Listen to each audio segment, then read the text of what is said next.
Hello to all of you wonderful moms out there. This is episode 64 of the Achieve Your Ambitious Mom Life podcast, the show where you can explore your intellectual growth while juggling motherhood masterfully. I'm your host, Anoki Kapasi.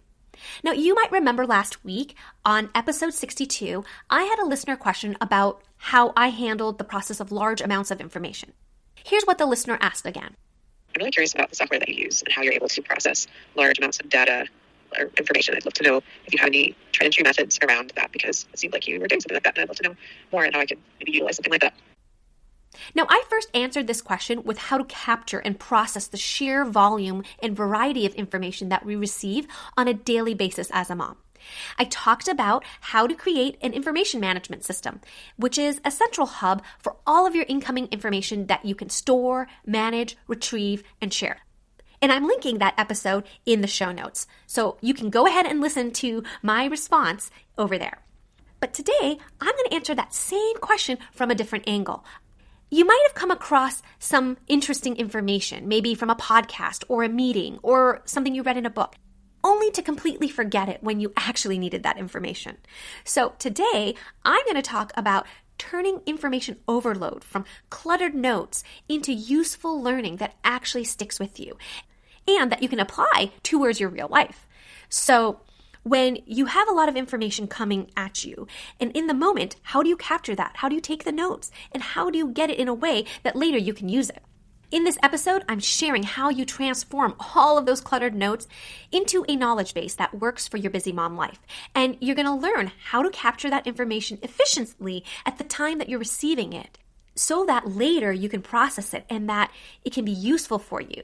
And by doing this, it's going to give you the mental space to be present in the moment while still building your knowledge base. So grab your favorite notebook and let's dive in. Are you looking for a way to blend success and motherhood without losing sight of who you are? I get it. I've been there too.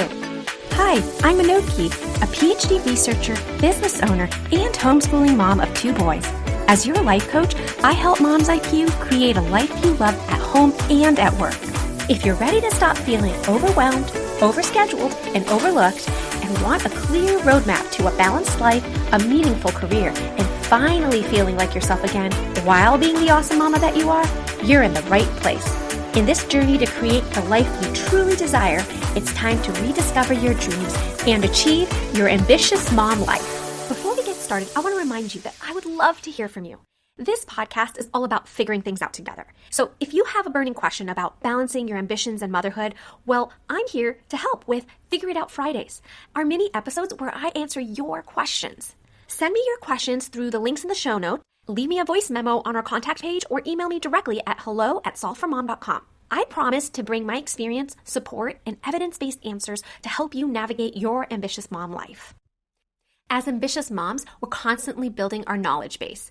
We have a deep desire for personal growth and self-improvement.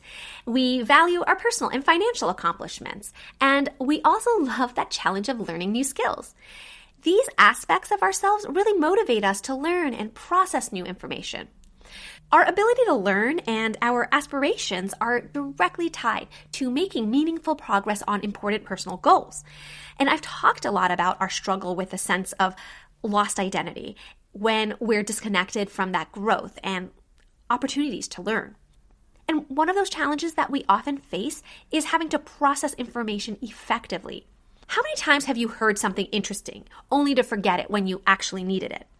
Or maybe you've tried taking notes during a conversation, but ended up unable to stay present in the discussion. Well, the information overload that we experience as busy moms can make it difficult to capture and hold on to valuable knowledge. Sometimes it feels like we get useful information, but it comes in one ear and goes out the other ear because we're already so overwhelmed and scattered. And so that makes it challenging to process the information in real time. Because we don't have a lot of time, it's hard to dedicate the necessary time to organize our notes and information in a way that's coherent and usable.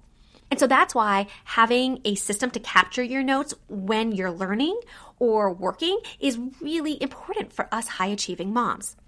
We might encounter valuable information from podcasts or webinars or books or conversations, or maybe at work. In any of those situations, we really need a reliable way to document that information for using it later. And so last week, I was really talking about how to collect information, okay? But this isn't just about collecting information. We want to create the space in our mind so that when we have time to focus on learning, we know that we have that information to process, to comprehend, and to use later. And that's why with the right note-taking approach, I think you can become empowered to grow your knowledge base in a way that's really going to support your ambitious mom life. When it comes to acquiring knowledge and taking notes, again, I have to contrast my professional life and my home life. At work, I read dozens of detailed scientific papers a day. I have to comb through them and I extract information. I'm processing it for clients and I have to understand the data from each publication, all the nuances, their strengths and limitations. And weeks later, because I've read them in such detail and taken the effort to make notes on them, I can still recall what's in those papers. I can apply that knowledge towards whatever project I'm working on. But at home, I can listen to a podcast or my mom might share a recipe with me. But then hours later, I cannot fully explain what I learned or repeat it with any sort of confidence. Even though, to be honest, a lot of the knowledge I acquire in my mom life and my personal life is really much simpler. So the point of that story is that when we don't have the time and the space to process information that we receive, that is when we're going to have difficulty actually becoming wiser, right? Learning from that information. But if we have a system to capture it, like I would do at work, then we can actually process and comprehend that information later. So the first thing is that we need a versatile note-taking strategy that is going to really work for the kind of busy lives that we have as moms. We're not sitting at a desk all day, right? Here are different examples that I'm going to give you. For virtual meetings and podcasts, I leverage transcripts wherever possible. Most podcast players actually have the transcript already that you can download. Some podcasts have their own dedicated web page, and those pages often include a transcript. And when a transcript isn't provided, I like using tools like TurboScribe, which can convert the audio to text, which makes it searchable content, and then you don't really have to struggle with taking notes in real time. When I'm attending webinars or lectures, I actually alternate using handwritten notes or typing up notes depending on the situation. And when I'm taking notes in real time, I'm usually just taking bullet points or using abbreviations a lot to shorten my handwriting. That is what allows me to really stay present in the conversations that's happening or a presentation that's being given. I'm just jotting down little keywords and phrases that help me remember teaching points or things that I can then look up afterwards. During client calls or work meetings, I usually have to take notes too. And so if that's you too, then depending on the meeting platform, you might be able to get auto-generated transcriptions from the meeting. For example, Zoom does this. But I also still take notes on specific action items, let's say for a project, or note exactly what I myself have to follow up on, or that I might have a question on, so I can bring it up during that meeting or later. Now, for online content that I am reading or come across, I found that creating outlines from the article headers and subheaders with source links really works great. So usually the headers and the subheadings, like if you're doing a blog, the H1, H2, and H3 headers, if you were to just scan those would give you a really great idea about what the article's about. And then if you put the link with that, then you can go back and check out the details if you really needed to. That is a way for you to get the structure of that content without feeling overwhelmed. And then when I'm reading books, what I do is I mark important passages with a very light vertical line in the margins. On the left side if it's a left-hand page, or the right side if it's a right-hand page. And then later, at the end of every chapter, I go back and I find those marks and I jot down my thoughts on that particular piece of information. If it's really important, then I might quote exactly what it says, but usually I'm just summarizing my thoughts on that. And then I go and erase all the marks for that chapter. And then I move on to the next chapter. And that is what I do. I found that that is a great way for me to get through the book and not disrupt my reading with being distracted by taking notes. I'm pausing at natural breaks, which are when the chapters end. I am not damaging the book in any way. And by thinking about what I'm reading and either paraphrasing it or having it trigger an idea and making note of that idea, it allows me to go one level further into understanding the book that I'm reading. That I'm not just reading it and the information's coming in my head and going out, that there is a level of thinking and understanding that has to happen as I'm reading it and taking notes. So I also like to capture visual content when it's super relevant. Sometimes a picture is more informational than reading a bunch of words, actually. I also come across infographics that nicely summarize some complex idea. The way I capture this type of visual content is I'll either take a screenshot off my screen, I might save the image, or if it's in a PDF, I can just save the whole PDF. Now, if you're a visual learner, this actually might be a preferable way for you to capture information. Even text-based information that you see on your computer, you could take a screenshot and just keep that for later. Another thing is mind mapping, where you can take different pieces of information, whether it's text-based or image, and connect them into some sort of hierarchy, list, or tree. Now, I should probably make a note about AI-generated summaries. And I really hesitate on this one for a few reasons. I don't mind using AI-generated summaries to get the gist of something. I think that's a very great use of it. But I personally never leave it at that or record that as the output. I will never take a piece of content and be like, I'm not going to read this. Let me just get the AI version of it. Like I said, I can do that in parallel to get sort of the beginner level understanding of it and get ideas or some sort of organization of the information, but then I go in and try to work my way through it as well. And some people might think that's overkill, but the reason I do that is because I believe that to fully learn something, you have to create that neural connection. And you get that when you are first exposed to a new idea. But then you also have to strengthen them by revisiting the topic repeatedly or to really grapple with the idea. That is how you build that connection into a stronger memory, some idea that you can recall at a later point. And so when you yourself have to do the work of summarizing or spending time to understand it, that is when it is going to actually be useful information to you. And so my perspective is that I don't want you to cheat yourself out of building that muscle memory.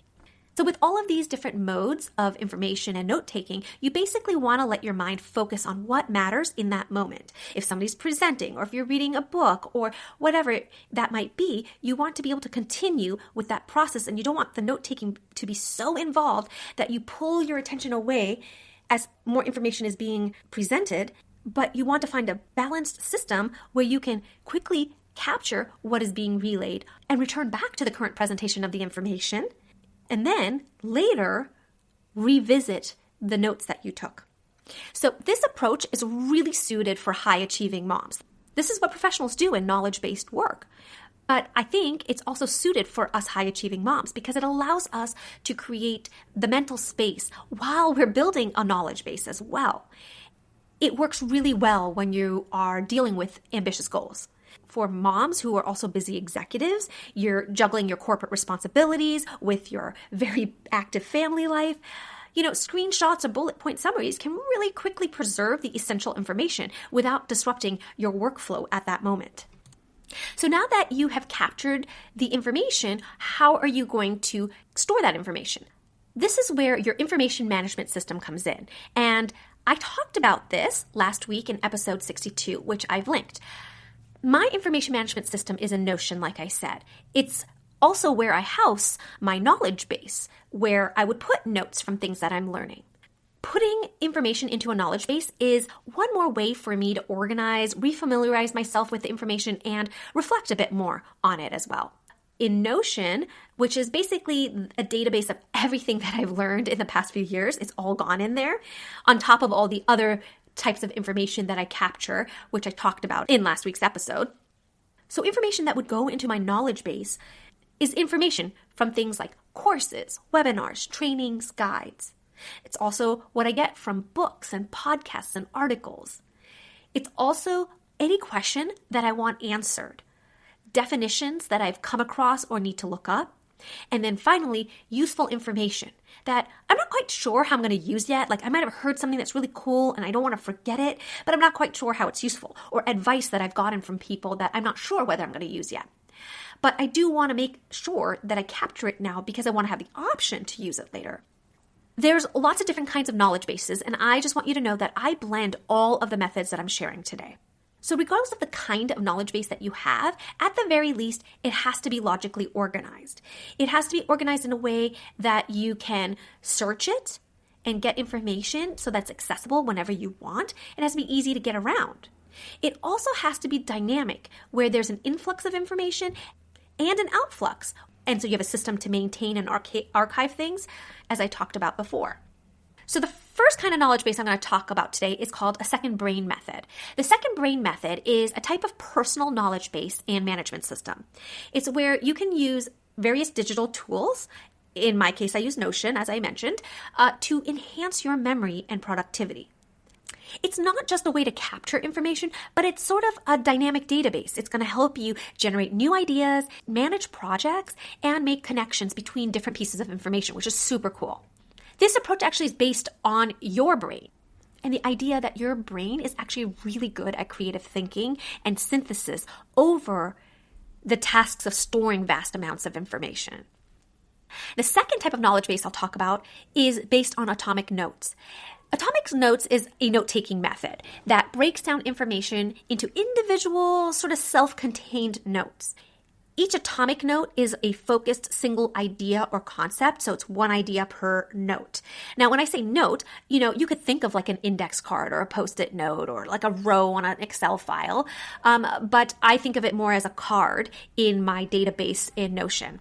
This atomic note approach is a way to create small, manageable pieces of information that can stand independently. That means that you're not requiring additional context in order to understand that one idea, okay? So you've brought it down to the simplest form where it can stand alone.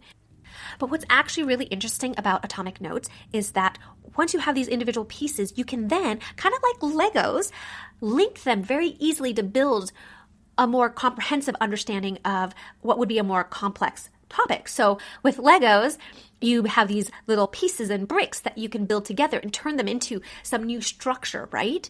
And in atomic notes, you can do the same thing and reuse them just like Legos and keep creating lots of different things. So you can use the same notes over different landscapes and connect them in different ways. Now, the emphasis here is on easy information retrieval and also building connections between concepts. There is something that's really similar to atomic notes called the Zettelkasten. So its core principle is also focused on each note having a single concept, and then again linking the related notes together to create new concepts. Now, this name sounds a little different because it's not English. It's actually developed by a German sociologist named Niklas Luhmann. He coined this term, Zettelkasten, where you create small self-contained notes that then link together to form a network of ideas. And you make new connections and insights that are going to help you with whatever you're thinking about or trying to write or communicate. And you can do this because you've built a personal knowledge base from many different sources of information that you would not think are related, but once you have them in your management system, you realize you can actually connect different ideas. You start to see relationships that you wouldn't have otherwise. Now, the Zettelkasten has no inherent hierarchy or a classification system, so you get to choose how you're going to organize the information. But what I do in Notion is customize it so that I can fit it to what I prefer. I use a different set of properties to help classify that information. Now, there's some other features about knowledge bases that I want to point out. It helps to have certain data fields defined. This is what I was talking about, customizing the tags and categories for the data. So, for example, if I'm taking notes from a book, when I capture it and put it inside my knowledge base, I might also want to take note in a standardized way against all notes coming from books, the author, the title, the chapter maybe, or page number, and also the date that I'm entering this information. It's also nice to be able to prioritize and organize the information, typically with tags and by topic. So, for example, if I am collecting a bunch of recipes and putting that into my knowledge base, I may tag the recipe if it's a breakfast recipe, a lunch recipe, dinner, snack, or dessert. This is important, so then you can categorize and segment your information. It would also be great if your notes can be formatted, so they're easy to read. For example, an outline is a really nice way to structure information, and so I generally tend to use that style for most of my notes. As I said before, some information comes in visual format, so if your knowledge base can accommodate visual notes, that would be great as well. Finally, a nice feature is to have some sort of way to relate your links so that you can either link out to the original source, or you can link one note to another note, which allows you to make connections. And again, there are sophisticated tools that can help you do this. And it is one of the reasons why I use Notion. Okay, and probably the most important thing for you is being able to use the information that you're taking notes on. Because capturing the information is important, but that real value is coming from how you process the information and then apply it. Because if you're not applying it, then it's just a bunch of words. It's not really of value to you. So there are many different ways to do this. I like to integrate what I've learned by discussing concepts with my friends, because that really can help me gain familiarity and comfort on a topic. Another way to apply this knowledge is to actually implement the ideas in your daily routine and gain experience. That is probably the most hands-on and beneficial way of understanding and using this knowledge. You could learn more about it. So when you are taking notes, it can help to build off of what you already know and expand that idea into something bigger. And sometimes when you expand on an idea, you actually start creating new frameworks. And so that brings me to combining multiple pieces of information. Now, this might seem a little odd to do, but when I learn about something, I know that I am getting one perspective on that idea. So what I do is I go out of my way to also try to learn about opposing views on that or other perspectives and takes on that idea. And then I consider the combination of all of these multiple perspectives so that I can essentially get a more holistic view of each idea. That doesn't mean that I don't have my own biases and I agree more or less with certain content. I will for sure. But I like to give myself the opportunity to see what everyone's thinking on a certain matter. Believe it or not, it really does enhance your understanding, because when you agree or don't agree with something, usually you also have an understanding of why you agree or don't agree with something. Now, for homeschooling moms, this could also mean like developing custom curriculum based on your knowledge database. And I've certainly done this. I've read books on psychology and parenting and art and video games and building businesses. And believe it or not, I've actually used all of those into how I either run my homeschool or into curriculum for my homeschool.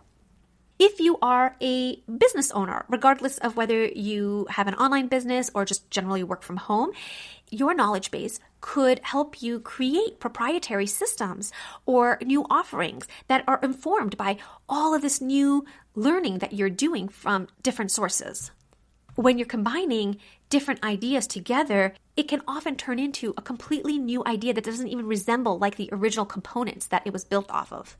Hey, before we go, if you found this episode helpful, you'll also like my free Solve for Mom Insiders newsletter. That's where you're going to be getting personal growth tips, work-life balance strategies, resources, exclusive offers, and much more. It only shows up in your inbox twice a month, and you get to take a peek into my home and work life in a way that I don't even share in my podcast. It's really a lot of fun and an opportunity to learn and take action right away. I hope you join me. All you have to do is go to the show notes and click that link. Until next time, keep solving for you, Mama.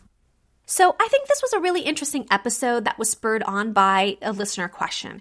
And I'm going to wrap up now, but I hope you have a better understanding about how to process notes effectively, and that your information management system is more than just an organizational tool. It can also house your knowledge base, where all of your learning and notes are placed.